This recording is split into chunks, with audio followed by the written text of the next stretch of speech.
Olá, sejam bem-vindos, bem-vindas ao Papo Legal, nesse episódio que nós trataremos sobre os direitos da pessoa com deficiência, pensando numa abordagem voltada para concursos do direito do trabalho, para atuação na área do direito do trabalho, desde técnicos analistas até magistratura do trabalho, em temas que normalmente aparecem em prova e algumas temáticas mais prováveis, de repente, numa questão um pouco mais aprofundada, um pouco mais específica. Claro que se tratando de direitos da pessoa com deficiência, existe uma grande dificuldade em temas básicos, rasteiros, né? Então já há uma dificuldade em entender, por exemplo, como chamar uma pessoa com deficiência, qual é a terminologia, qual é o conceito jurídico adequado, e o problema é, cai em prova. O que é uma barreira ambiental? E aí, qual é o problema? Cai em prova. Vem cá, qual é o status da legislação? Quais são as leis mais importantes? E aí, normalmente, o candidato, seja para analista técnico, para juiz do trabalho, ele tem uma lacuna, normalmente tem uma brecha ali a ser preenchida no direito das pessoas com deficiência, porque existe uma dificuldade realmente até de consulta, de buscas, né? A sinopse jurídica eu estou escrevendo, a primeira que eu tenho conhecimento sobre o tema, então vou lançá-la em breve. Então já há uma dificuldade nesse aspecto, você vai ter que buscar ou resumos ou então manuais um pouco mais aprofundados, né? Disciplinas sobre a temática também são escassas, né? Aqui no curso TOGA a gente tem uma disciplina sobre a temática e uma disciplina que a gente aborda com alguma abrangência esse problema na vida do concurseiro, né? Que é o direito da pessoa com deficiência. Mas vamos pegar esse papo legal em 10 minutinhos, pouco mais, para trabalharmos temas gerais. O meu nome é Gonzalo, né? Eu sou professor do TOGA, né? E debaterei com vocês alguns temas, começando por aqueles ali que eu pontuei. Por exemplo, qual é o arcabouço normativo, quais são as leis mais importantes, né?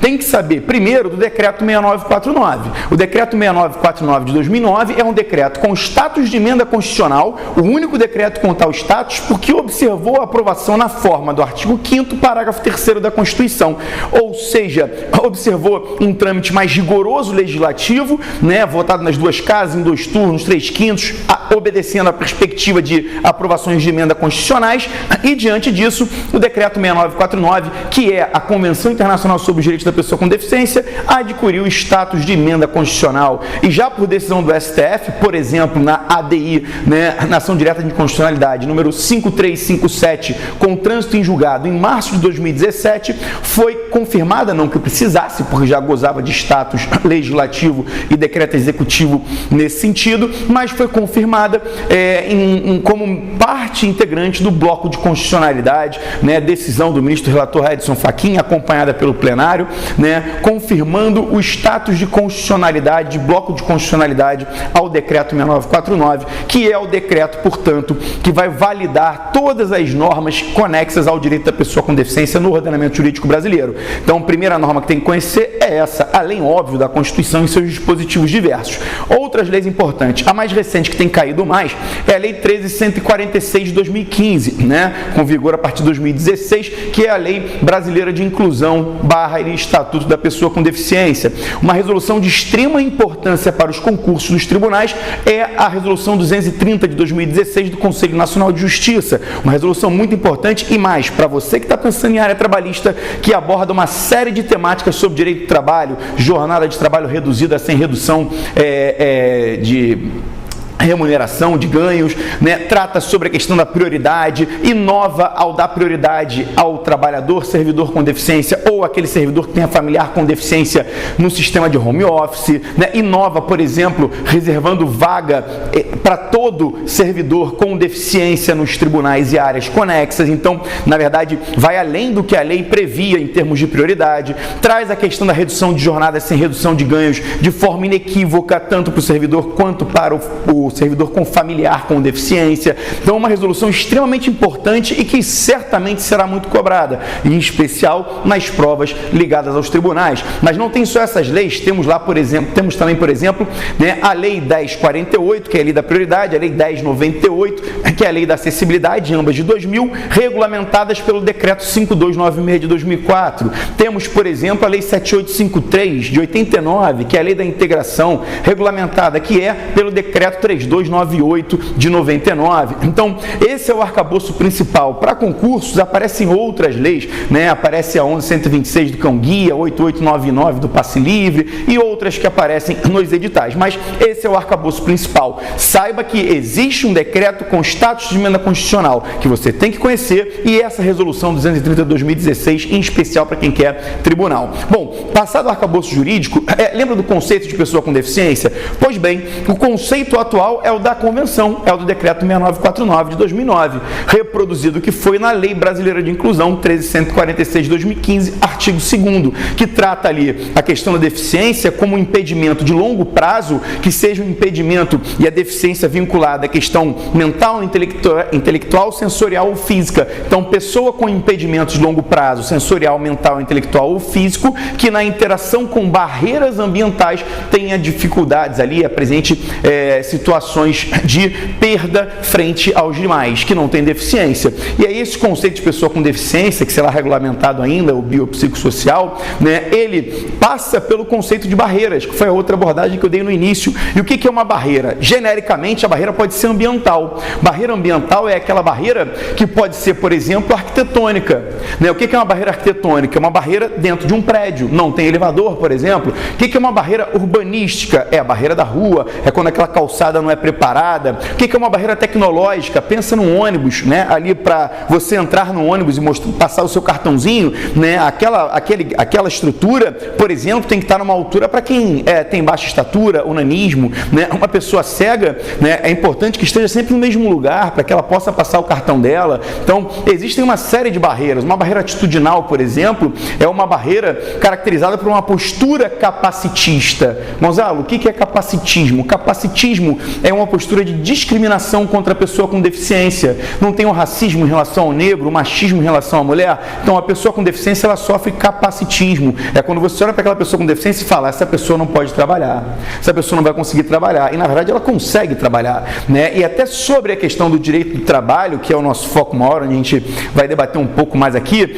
eu vou trocar algumas ideias com vocês, né? Vamos pensar aqui, já passada a questão do arcabouço normativo, que eu queria realçar, já passada a questão das nomenclaturas em termos de conceito, né, de pessoa com deficiência, só um detalhe aí, existem outros conceitos, tá? Fazendo uma prova de múltipla escolha aí, Carlos Chagas, a OCP e outras mais, cuidado, porque tem um conceito lá no decreto 3298, tem um 5296 e tem na lei 13.146 de 2015. Para a sua prova, para você não ficar vendido, leia os três, tá? Esses três conceitos. Mas passado o conceito jurídico de pessoa com deficiência, lembrando que o atual é o da Lei 13.146 de 2015, lá no artigo 2º.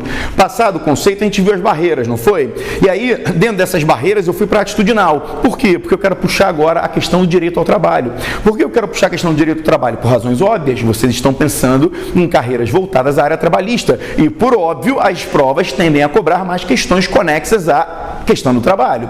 E aí, muita atenção na resolução 230, né? Muita atenção na Lei Brasileira de Inclusão e no decreto 3298. Vamos lá, vamos por etapas. Em relação à resolução 230, foi o que eu falei, está garantido ali a pessoa com deficiência ou o servidor que tenha familiar com deficiência, a sua redução de jornada sem redução de ganhos. Ali está garantido que a pessoa com deficiência ou o servidor com familiar com deficiência, ele reduz a sua jornada, tá? E aí a regulamentação pelos tribunais, tem até ocorrido alguma polêmica, por exemplo, aqui no TRT do Rio, mas os tribunais estão regulamentando que essa pessoa reduza a sua jornada para atender às suas necessidades terapêuticas ou de seus familiares que demandam. E aí não tem redução de ganhos. E mais, não pode ser discriminado, né? Não pode não concorrer a promoções, não pode ter reduções de jornada que todos tenham, proporcionalmente à sua redução já existente, né? Então, uma série de garantias. É bom dar uma lida lá. Outra questão que a gente já comentou, porque a pessoa com deficiência, lá no artigo 9º da Lei 13.146 de 2015, ela goza de prioridade. Na resolução 230, ela tem essa prioridade garantida e ainda expandida. Se a pessoa com deficiência ou o servidor que tem familiar com deficiência tiver numa unidade específica lá que existe o home office, a possibilidade de home office, a prioridade estabilidade é para essa pessoa, caso ela sim deseje.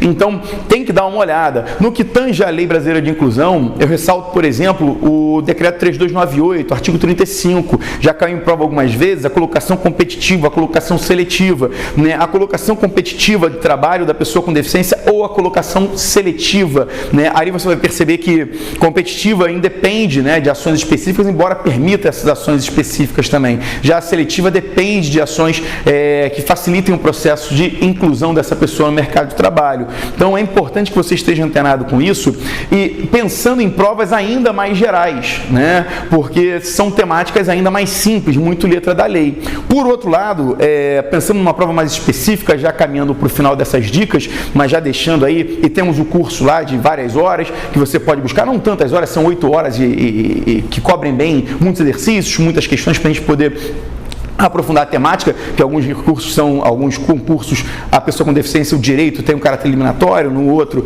tem um caráter de desvio padrão de nota, que faz diferença, porque quase ninguém sabe, né? Então é uma diferença. Então, tendo o curso lá para você aprofundar, eu vou brevemente comentar uma questão sobre a lei de cotas da pessoa com deficiência. Por quê? Porque temos uma decisão de 2016, não é tão recente, mas é uma decisão interessante, que lá de 20 de maio, né, que já vinha se desenrolando uma jurisprudência, né, controversa, mas que foi pacificada pelo TST, tá? Pela primeira turma ali de dissídios, a gente vai ver já, eu vou trazer aqui o acórdão, a ementa, para a gente ter uma noção, sobre a lei de cotas, porque a lei, né, a Lei Brasileira de Inclusão, por exemplo, a 13.146, prevê cotas para pessoas com deficiência nas empresas privadas. E aí, empresas ali que tem de 100 a 200 funcionários têm que reservar 2% das vagas, né? Então, por exemplo, empresas entre 201 e 500, 3%, entre 501 e 1.000, 4%, acima de 1.001, 5% das vagas. E o MPT, atuando incisivamente, né, multava essas empresas com frequência. Uma ação civil pública transcorreu e chegou ao TST. E lá o TST mitigou, pacificando o entendimento de que não é necessariamente aplicável a multa a todas as instituições que não cumprirem a cota da pessoa com deficiência. Se aquela empresa comprovar que procurou incessantemente, né, por pessoas com deficiência para preencher as vagas, ela pode não ser multada, né? É um caso, é uma decisão jurisprudencial importante do TST. E aí tem que tomar cuidado, porque na própria decisão do TST fica registrado que não se abre mão aí do cumprimento da lei de cotas. Tem que ser cumprida, mas tem que analisar o caso concreto. A empresa não pode ter conseguido a mão de obra, comprovadamente buscando essa mão de obra, para que ela possa não receber a multa, tá? Não cumprindo, vai receber a multa. Então é interessante essa análise, é uma questão bem interessante para uma prova mais específica, né? Existe uma controvérsia enorme, e aí cuidado, se você for fazer uma prova para o MPT, o entendimento é diverso, o entendimento é que tem que aplicar a multa, aí tu vai fazer uma prova para a magistratura, cuidado, eu não sei exatamente qual vai ser o entendimento desejado, creio que seja para você discorrer, e repare, não é só sobre direito da pessoa com deficiência, isso é sobre direito do trabalho, né? Então pode aparecer algo relacionado a isso na sua prova. Só para a gente finalizar aí, a gente já está com quase 15 minutinhos, eu vou dar uma lida aqui na decisão, vou pedir para o Sandro me acompanhar, no acórdão do TST, para situar vocês.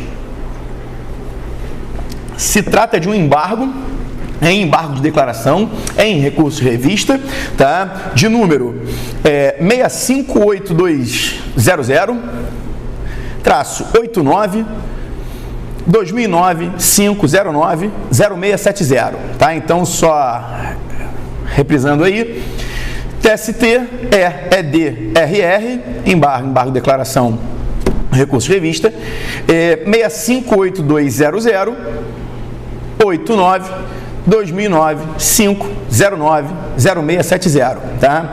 Vou dar uma lida aqui na conclusão, vou partir só da parte final, tá? Vou ler só a conclusão e o trechinho final da decisão. Vamos lá, ó. A conclusão.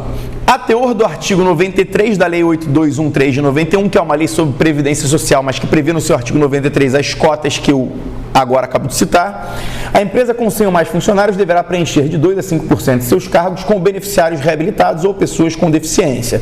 Com efeito, a Constituição da República e a Lei 8213 de 91 visam a diminuição dos tratamentos discriminatórios, bem como aumentar a participação das pessoas com deficiência no mercado de trabalho. Dessa forma, não obstante seja descabida a condenação ao pagamento de multa e indenização por dano moral coletivo em face do não cumprimento da exigência prevista. Reparou? Não cabível, uma vez que ficou comprovado que a empresa empreendeu esforços a fim de preencher o percentual legal de vagas, permanece sua obrigação de promover a admissão de pessoas com deficiência ou reabilitados nos termos do supramencionado preceito de lei. Vale dizer, a improcedência do pedido de condenação da ré ao pagamento de multa ou de indenização do dano moral coletivo, fundada no fato de a empresa haver empreendido esforços a fim de preencher o percentual. Não exonera de promover a admissão de pessoas com deficiência. Aí a decisão específica ante o exposto, absolvo a empresa da multa, R$10.000 e mais 180, chegava a quase 200 mil. Isto posto, acordam os ministros da subseção 1, especializada em dissídios individuais do Tribunal Superior do Trabalho, por unanimidade, conhecer o recurso de embargos. Por divergência jurisprudencial e, no mérito, por maioria, e não é unanimidade, maioria, tem uma dissidência grande aqui, dar-lhe provimento parcial, o que significa que ainda pode ter outra decisão, né? Dar-lhe provimento parcial para absolver a empresa no pagamento de 10 mil por empregado, que faltar para o integral cumprimento da cota, bem como da indenização por dano moral coletivo, vencidos parcialmente excelentíssimos ministros Cláudio Mascarenhas Brandão, Augusto César Leite de Carvalho, José Roberto Freire e Hugo Carlos Schwermann. Excelentíssimos quase não saiu, né? Excelentíssimos, agora tá bonitinho, foi mal, tá? Mas tá bonito, o conteúdo inteiro tá valendo. Dia 12 de maio de 2016, né? Só para finalizar aqui, e aí a gente já encerra essa abordagem, vou ler aqui para vocês, né, a ementa, tá? Ação civil pública, vagas destinadas a pessoas portadoras de deficiência, preenchimento, artigo 93 da Lei 8213 de 91, multa, indenização por dano moral coletivo, absolvição, persistência da obrigação legal.